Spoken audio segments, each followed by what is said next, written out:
Welcome to the County Connection show for March. I'm your host, Scott Varga. I'm joined by County Commissioners Dan Gibbs, Thomas Davidson, and Karin Stiegelmeyer. So welcome back. It's been a little while since we've had the opportunity to do another one of these fantastic shows. So we're loaded up with stuff to talk about for 2 entire segments. So we're going to start off with some really good news for the county and for the citizens with regards to some grant revenue that the county has been fortunate to receive. So Dan, I'm going to start with you, and you can tell us a little bit about some Summit Stage related grants. Yeah, it's really wonderful. We received $1.6 million from what's called Faster Transit grants. And so the state will pay 80% of the money that comes in for the projects, and then we only have to pay 20%. So we have a couple different proposal projects that we're going to be funding with that money.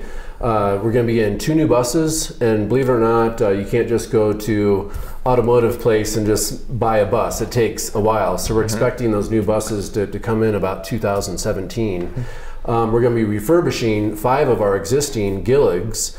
And then we're also going to be looking at a potential improvement or a new transit stop in Dillon, and then also making improvements to our existing Frisco transfer location. In the near future, folks will be able to take what's called the Bustang bus that will head from Glenwood to Union Station. Well, that could potentially interfere with our Summit Stage designated lanes. So we're going to have a designated spot just for our Summit Stage buses and look at CME and some of the other more or less bus van services that go to DIA, that they would use a different lane and not interfere with what we have right now. So $1.6 million is real money, and I think these 4 projects will be really great for our community. Excellent.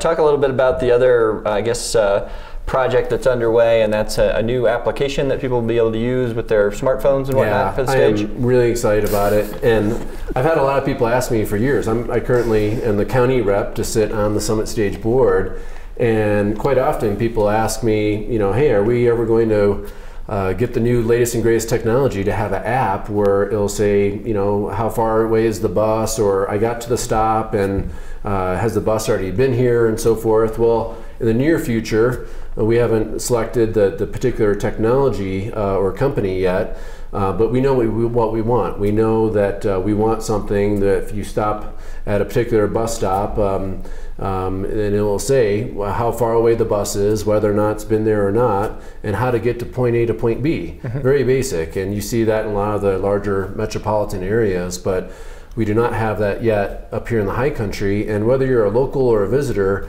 I think it's really exciting to have this new latest and greatest technology. And I'm hopeful, and I'm not positive yet, but hopefully this new technology will also interface well with the other bus services that we have in our county.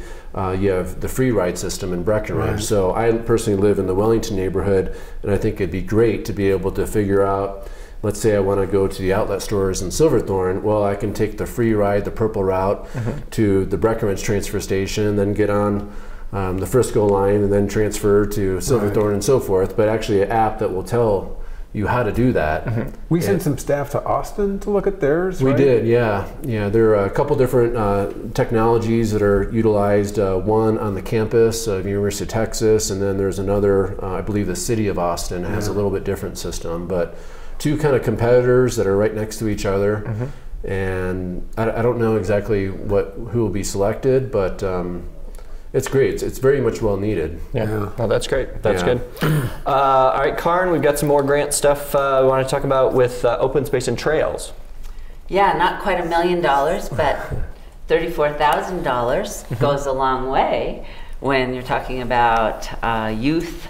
The Rocky Mountain Youth Corps, we've gotten these often, and we get a lot out of that $34,000 because they're camping out. This is for youth age 14 to 25. It's a great opportunity for them to get out and do some healthy work on our trails. We have our trail systems being used and oftentimes abused as soon as the snow melts. So it's important to keep them in good shape so people are using them properly and they're able to get out and enjoy what Summit County is all about. Okay.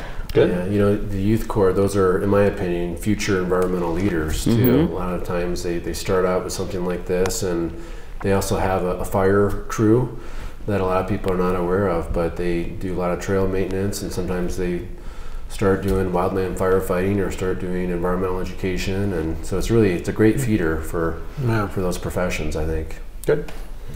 And then one other grant that we want to talk about, and that's, well, actually two grants, but from Department of Local Affairs. Yeah. So Tom, should we talk about those?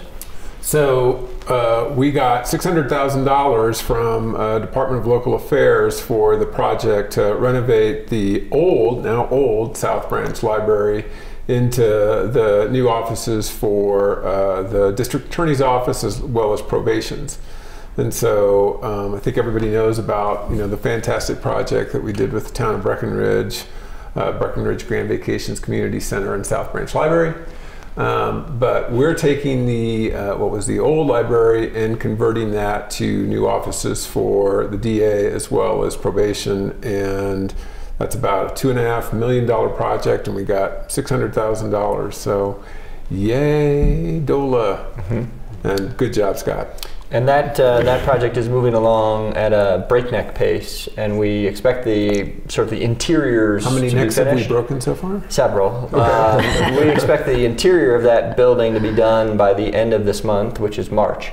And we had originally hoped to be done by July. Now we won't be actually in the building because we'll have to do some site work that we have to wait for the snow to melt.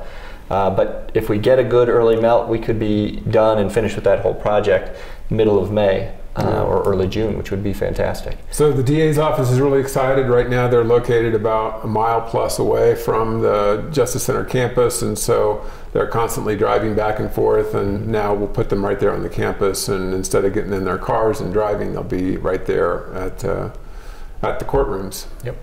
And the nice tie-in with regards to that project is, again, it's sort of phase 2 of the Breck Grand Vacations Community Center and the Summit County South Branch Library project. And that project also received a significant grant from DOLA from that same source of money when it was getting off the ground. So you want to talk a little bit about that project? We haven't had the opportunity since the opening to talk about that project. So that project is fabulous. There was an effort between the county and the town and a bunch of other people to raise, $2 million in foundation and grant money and just individual donations, and a lot. Well, at least a few of us were kind of like, "Wow, $2 million, that's a lot of money to raise," but we did it. I think that the DOLA grant there was 400. Was that right? It was somewhere right around there, yes. So another significant grant from DOLA on that, as well as a lot of other state foundations, as well as a lot of you out there giving money to that. Boy, oh boy, everybody is really, really impressed and happy with everything that we did with that old CMC building. And so, I think once again we will say thank you so much, Town of Breckenridge, for the opportunity to relocate our library into that building and everything that's in there, the meeting rooms, the new theater, the offices for the Breck Heritage Alliance. You're on that board, right? The Summit Foundation, the Film Festival office is in there. I mean, it's just really a fantastic, fantastic project. And the coffee shop. And the coffee shop. Yellow Arrow, they've got very good good as food. well. They've got good food. Gluten-free. Yeah, They really do. I had a chocolate chip muffin there. This is the best chocolate chip muffin I've ever had in my life. Oh, yeah. Really good. Yeah, and so It's nice to have the state have a better kind of economic outlook as well, and that really helped with that DOLA grant, because I'm trying to think how many years, but they did not have those grants available because they were using those money for general fund to backfill expenses that the state of Colorado had. So it's nice to see those trickle to local communities again. Right. Yeah, and those dollars are related to energy impact and mineral extraction funds, and so that's where that money comes from for those DOLA grants for both the library project as well as for the district attorney project. So one other thing I want to mention about the district attorney project. Are you going to say frack, baby, frack? No. For the district attorney and probation project, I do want to thank G.E. Johnson, who is the contractor on that job, and Matt Stace Architects, who is the architect. They have both been doing a great job, and we're working as a really good team in getting that project done. And again, I mentioned that it's a couple months ahead of schedule, and they've just done a great job doing that work. So we don't see that very often with a project in Summit County. So good job to them. Yeah. I just want to put in a plug for, if you have not been to the new Grand Vacations Community Center in South Branch Library, you've got to go. Just spend some time, take a tour, take your kids to the library, just take yourself. You don't even need to bring a book. There are so many wonderful cubbies to just sit in and drink your cup of coffee or read a book. It is fabulous. Yeah, and just this past, actually 2 weeks ago, we finished the sort of treehouse feature in the juniors room, which is for kids that are sort of preteen age kids. And so we just finished that. I've heard it's a great success with the kids. And I just ordered the slide that will be affixed to that treehouse yesterday. That's supposed to arrive tomorrow. So maybe by the end of the week, we'll have the slide installed on that, and that will just take it up another notch. But hopefully you're watching SCTV 10 and you've seen the video around the grand opening night and the event that took place there, because Brad, who's sitting in the other room, did a great job pulling together a bunch of footage from that event, and it was a great turnout for that as well. The community certainly embraced this project. And it had the Speakeasy movie theater back. And we left out the teen center. The teen center is actually getting used. Oh yeah, absolutely. Yep, we've got a Xbox One within that room and a Wii gaming system, and so kids are coming in and taking advantage of that. They're hanging out. They're doing homework. They're doing homework as well, and they're just enjoying the atmosphere, hanging out within the going down library. and getting all caffeinated up, and then Xboxing. Yes, Xboxing. Beautiful thing. All right, anything else about any of those projects? All right.